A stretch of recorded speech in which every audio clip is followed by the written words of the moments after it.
Not all students are perfect. Not all students are amazing. Not all students are boring. Some students are quite interesting. And I do have some stories about a few students. So I'm going to tell you about a few students now. I've obviously changed their names for other obvious reasons. And also, this isn't to be any confidentiality issues. I'm not here to put anybody down. Just if you're thinking of being a teacher, sometimes this can be interesting to hear and share some sort of behind the scenes secrets, if you will. So, like I said, no bad students, but some are just a little bit more interesting and worthwhile talking about. So these are some of the students I like to talk about. All right. So the first one I'm going to call Glynis. Okay, she was, how do I put it? She was quite a sensual lady, kind of my age. She had some younger children. The way she dressed, bearing in mind she's paying the money, is up to her. She's the student, but she was about my age. She was early 40s, and she had a really nice attitude, relaxed conversation. She told me that she really didn't like her husband and she was unhappy with him, and talked about some of her fantasies of transgressions of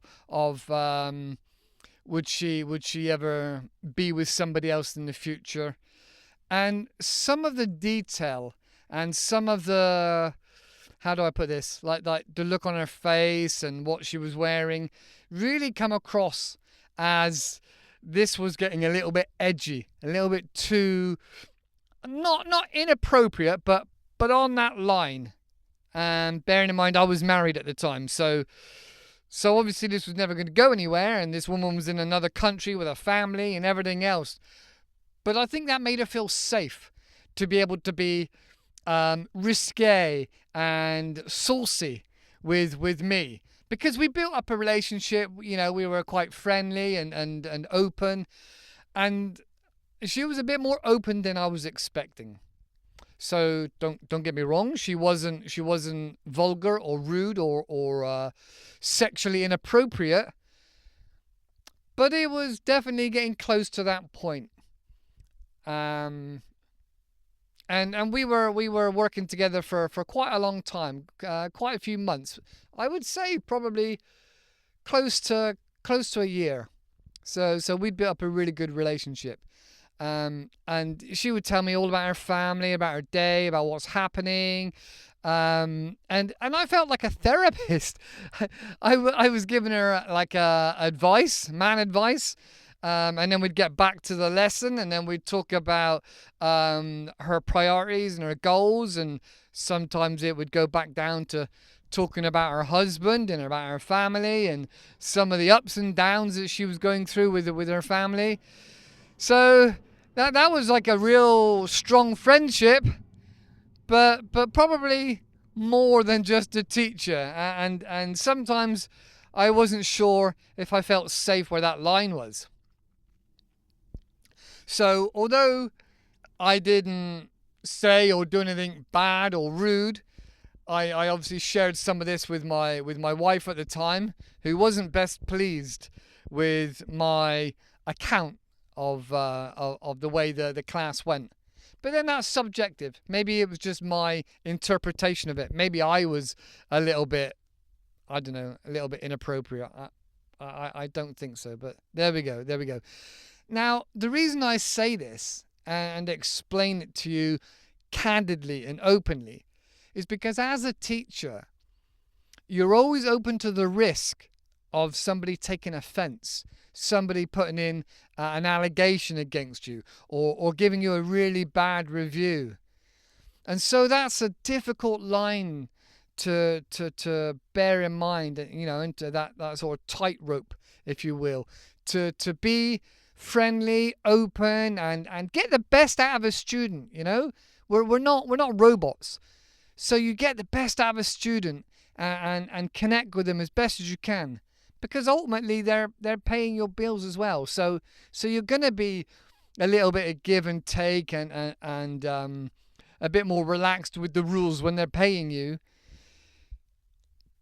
But at the back of your mind, you're aware that this could go bad at any point. So it's a very, very difficult line to tread.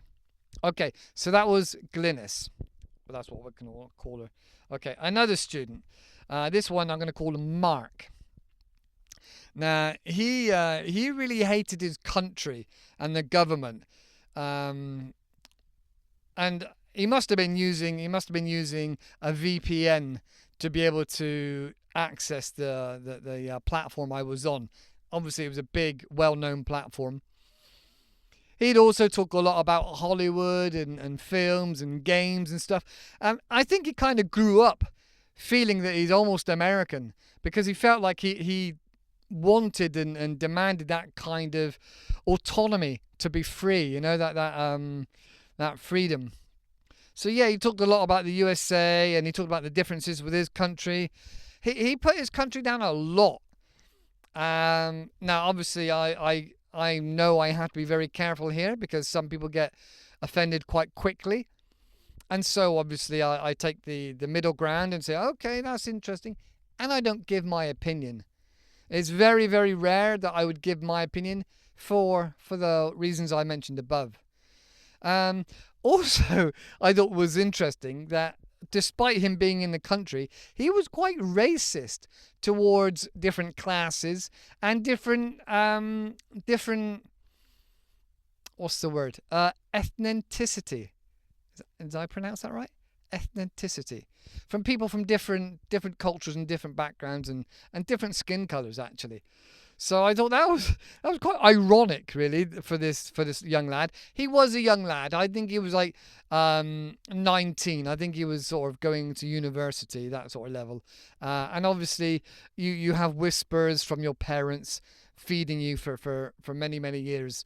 So that was quite an interesting kind of paradox there. What else? And he had a fascination with guns as well. But I got the impression he was looking to leave his country. So he was an interesting young man.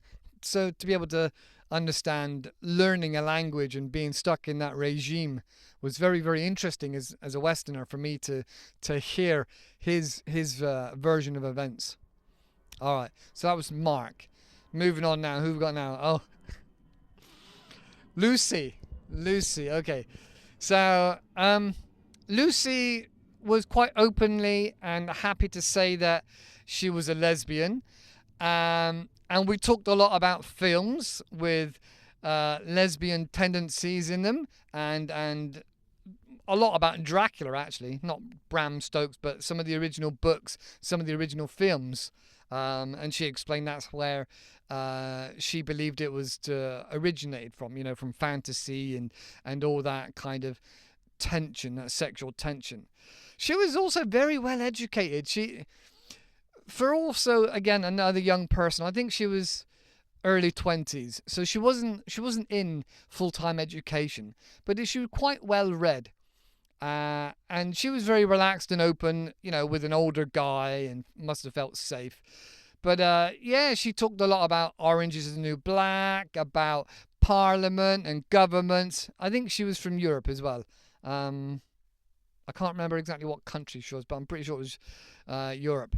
She was also telling me about her father and that struggle she had with her dad, and she didn't like her mum. She's told me a few of the issues and secrets she has with her friends and ex-boyfriend. So she must have been in between stages, because she was telling me about an ex-boyfriend. So some of the stuff, again, was very kind of off topic, although it is a lot about literature and about stories and about a connection there with other people and sexuality.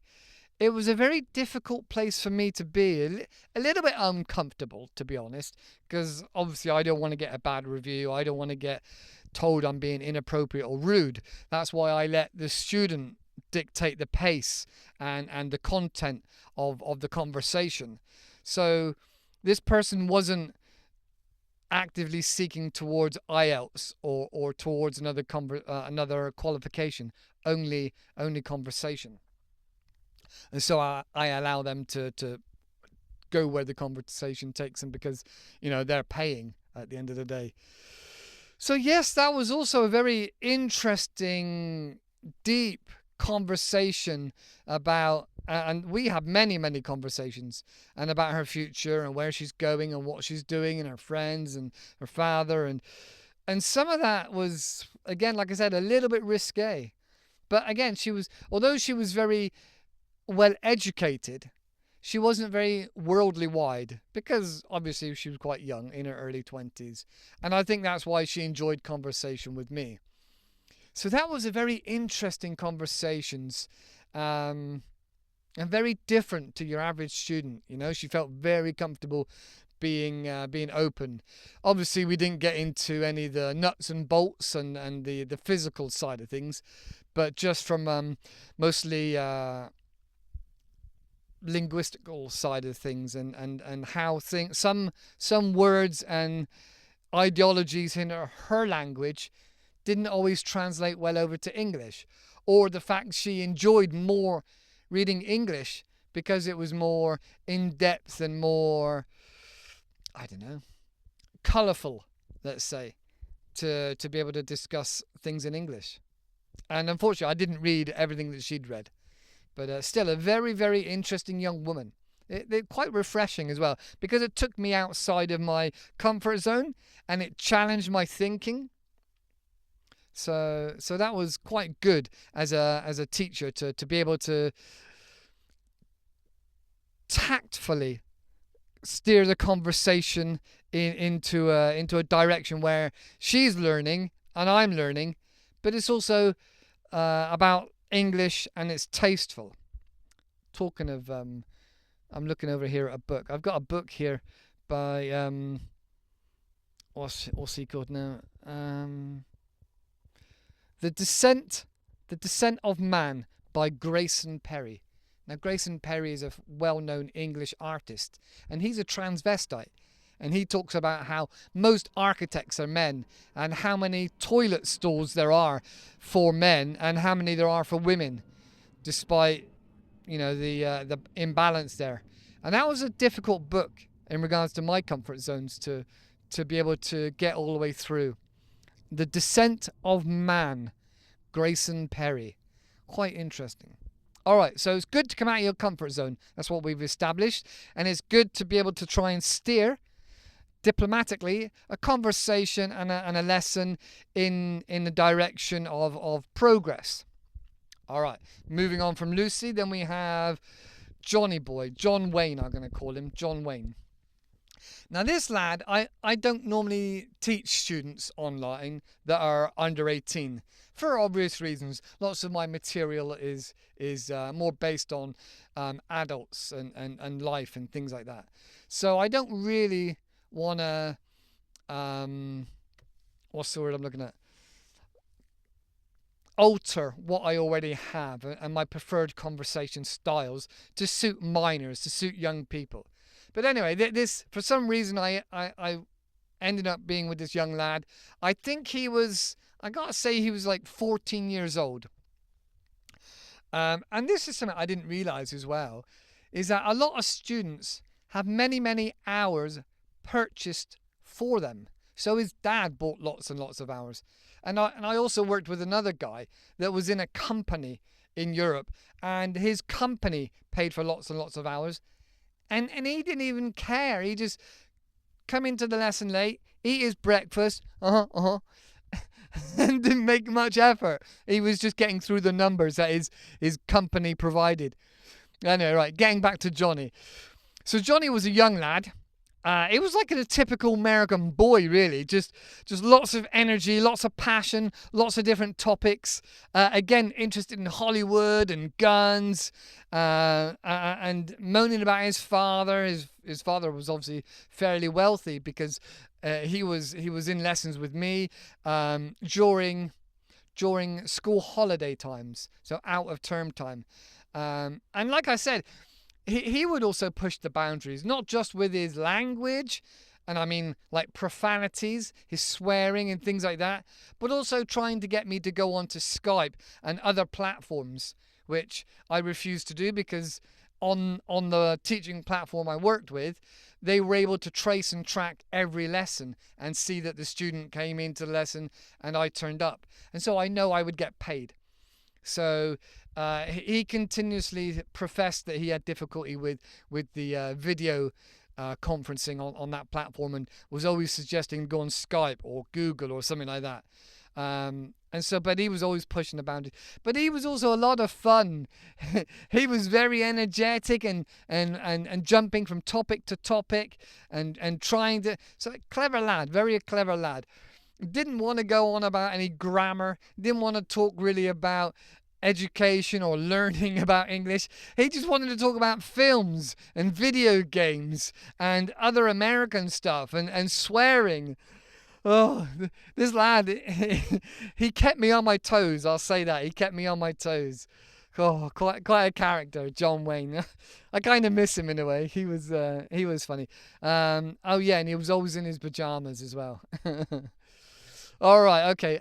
So in short, some students would turn the lesson into a therapy session, and like I said, it could be a bit risky, but they kept coming back. They appreciated the honesty and the adult maturity context to some of their dilemmas, and it helped build a connection as well. So sometimes being a teacher, you're also being a bit of a therapist, and that's not always easy to do, but can make for very interesting lessons, because sometimes some of the students are very, very difficult to get them to speak and get them to come out of their shell and get them to share some of their life, which hinders the talking aspect of the lesson. So I just wanted to share briefly then those 1, 2, 3, 4 students and how interesting they were and took me out of my comfort zone. Yeah, and there's a few other stories that maybe I shouldn't share on here, but that's for another day. So if you're thinking of becoming a teacher, or you are a teacher for something else, let me know what your thoughts are about some of your students. Do you have some interesting stories? Did you learn some lessons yourself? Anyway, if you have anything to say, put it down in the comments below. Oh, and just to say that most people watching this don't even hit subscribe. It would really help if you hit that subscribe button and that like button. It would help me grow a bit more and maybe get a better room. All right, everybody. Thank you very much. I'll see you in the next one. Take care for now. Bye-bye.